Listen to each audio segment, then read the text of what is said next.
सांगितलेलं आहे. त्यामुळे SITच्या माध्यमातून चौकशी त्या ठिकाणी होते आहे.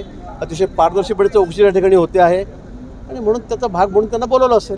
दोन्ही राष्ट्रवादी पुन्हा एकत्र येतील, पुन्हा चर्चा होत आहे. सुनील शेळके आमदार त्यांचं एक वक्तव्य आहे, सुनेत्राताई जर नेतृत्व मान्य असेल तर आम्हालाही आनंद होतो की आता कोण काय म्हणतं मला हे माहीत नाही. आता हा त्यांचा प्रश्न दोन्ही पक्षांचा, त्यांनी ठरवावं काय असेल ते. आपण काय बोलणार त्या बाबतीमध्ये. कोणी एखादा आमदार उठतो आणि आम्ही एकत्र होणारे म्हटलं तर त्याला तर आम्ही काय उत्तर द्यायचं. एकनाथ शिंदे यांना कापकडे घेऊन जाणारे दीपक केसरकर होते, त्यांची ही चौकशी झाली पाहिजे असं संजय राऊत म्हणतात. मला वाटतं अशा महाराजांकडे समाजामध्ये असे भरपूर भविष्यकार आहेत, महाराज आहेत, त्यांच्याकडे अनेक लोक जात असतात. मी सांगितलं कॉर्पोरेट क्षेत्रातले जात असतात, सामाजिक क्षेत्रातले जात असतात, आपले राजकीय क्षेत्रातले लोक जात असतात, अनेक आहेत. किती महाराज आहेत आपल्याकडे आता आपण बघितलं असेल ते आसाराम बापू, त्यांचे किती लाखोच्या संख्येत लोक फॉलोअर्स होते.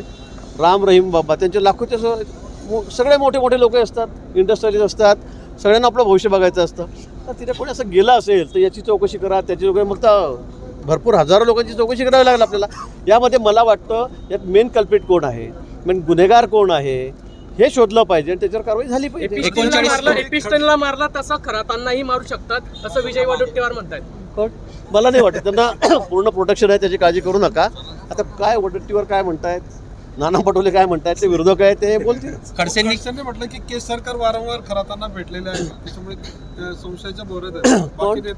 एकनाथ खडसेंनी म्हटलं की केस सरकार जास्त वेळेला खरातांना भेटलेले आहेत. म्हणजे बाकीचे मंत्रिमंडळात अनेक सदस्य भेटले, जयंत पाटील, देवेंद्र पाटील पण गेले. केस सरकारांवरती जास्त रोष येतात. ठीक आहे, तर त्यांचा रोष आहे तर मी काय करणार त्यांना. तुमची काय प्रतिक्रिया त्याच्यावर? माझी काहीच खर्चवर माझी काहीच प्रतिक्रिया नाही. 39 आमदारांची यादी जाहीर करावी जे खरातांना भेटलेले आहेत असं विजय वडेट्टीवार म्हणतात. मग मी अजून पुन्हा तेच सांगेल आपल्याला की अशा अनेक समाजामध्ये साधू महंत स्वतःला असे काही ढोंगी अशा प्रकारचे साधूही आहेत. आता त्यांचं पितळ उघडं होतं सगळ्यांचं आणि मग लोक त्यांच्याकडे हात बघायला, भविष्य बघायला, माझं काय होईल, माझं काय नाही होणार हे बघायला जात असतात.